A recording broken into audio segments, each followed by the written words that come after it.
So first off, right out of the gate, I want to talk about depression.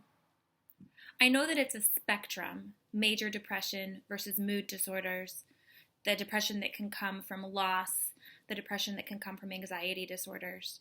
I want to talk about my depressive episode.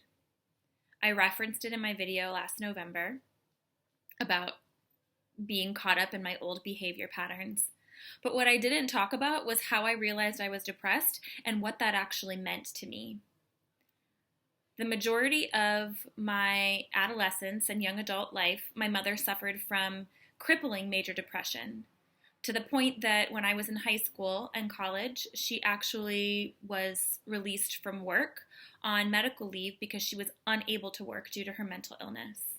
Depression to me had a stigma of being someone who can't get themselves out of bed, somebody who is eating really unhealthily and not taking care of their body, somebody who doesn't have friendships or relationships outside of their home, and somebody that I didn't want to be. And so it was really hard for me, particularly when I was in my depressive episode, to admit that that's what I was experiencing. My symptoms were different. The symptoms that I had were lack of hope that things were going to be different. I wouldn't call it a hopelessness because I never lost hope in myself and in the work that I'm doing here, but I definitely was starting to feel like that low was my new normal. Another thing that I was completely aware of in my depression were the self-destructive choices that I was making. When I was feeling sad or down or lonely, I would self-medicate with food, sex, or drinking. Those are old coping mechanisms that I learned when I was a teenager and in college and in my early 20s.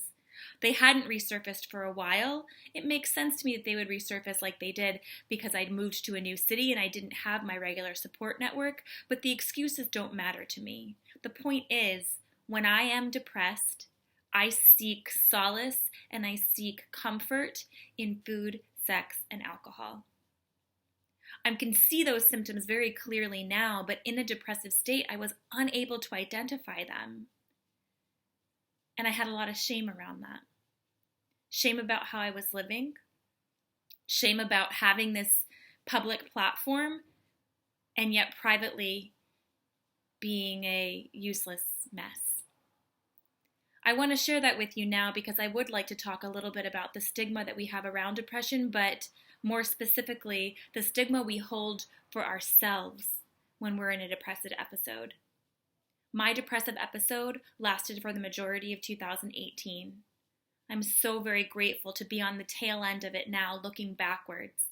And I would like to talk a little bit more about what that looks like in the coming videos.